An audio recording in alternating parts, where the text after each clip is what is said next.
Adam, you attempted to reply to my challenge, so I wanted to make comment on it.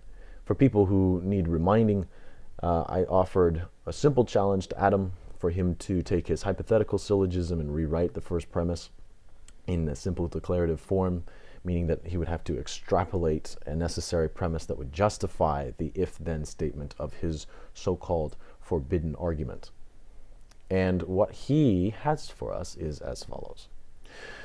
For all sentences of the structure X doesn't exist, where the word in place of X fails to refer to anything in the actual world, that sentence has the property of being true. And I wanted you to do this, Adam, just to show you how silly this whole thing is. You see, your argument isn't about ontology. Your argument is about epistemology. It's about how we can use language. That's all it is. See, look, it's in this first premise here. For all sentences of the structure X doesn't exist, where the word in place of X fails to refer to anything in the actual world, that sentence has the property of being true. For this to make sense, you have to somehow assume, before you apply your argument, that the word X fails to refer to anything in the actual world. It is as if to say, Adam, you have to assume God doesn't exist before this argument can work for you in proving that God doesn't exist.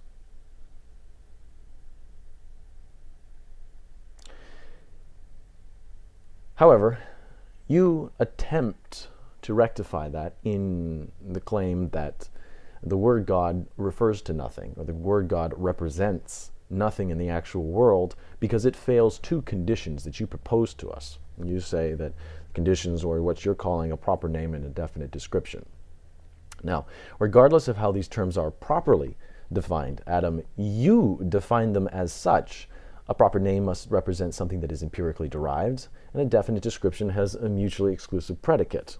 So in other words, Adam, all your argument has to offer, the only way that you can say that God doesn't exist before your argument works such that you come to the conclusion that God doesn't exist, is as follows. That words that represent something that is not empirically derived, or that does not have a mutually exclusive predicate, is a word that represents something that does not exist. Good luck. First off, something that you have been avoiding rather neurotically is that my first response to you demonstrated how your attempt to demonstrate how the word God was somehow not a definite description was faulty. You haven't given me anything on that. This whole time, how many videos have we made? You just dance around it. You want to focus on your first premise. If this is it, I'm good with it. Dude, I agree. If a thing does not exist, then we cannot make a proposition saying that thing does exist and expect to be right. But you see, that's because we already assume it doesn't exist. We can't say...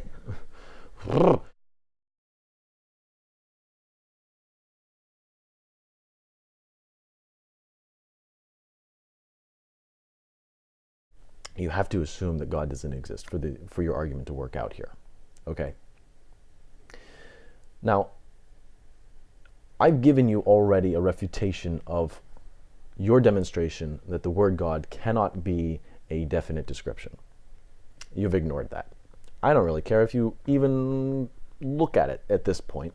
I think you are just being incorrigible. So fine, let that be a testament to how you're dealing about things. Your first one, it doesn't even work for your first one either, because if it is true that a proper name is something that is empirically derived, we cannot be certain that anything that does not have empirical backing now is in truth something that will never have empirical backing. Okay? So just to say that, look, I don't know, they say we had the word black hole 2,000 years ago. Would that word refer to something that doesn't exist?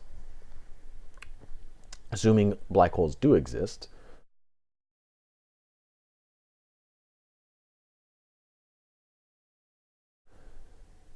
it's a botched argument, because you are assuming that because there's no empirical evidence for God now, therefore there will never be empirical evidence, and therefore we can say that the word God is not empirically derived, which is wrong.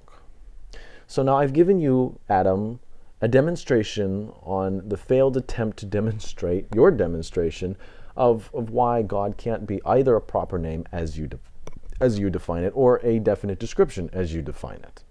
What else do you want me to do here? I don't know.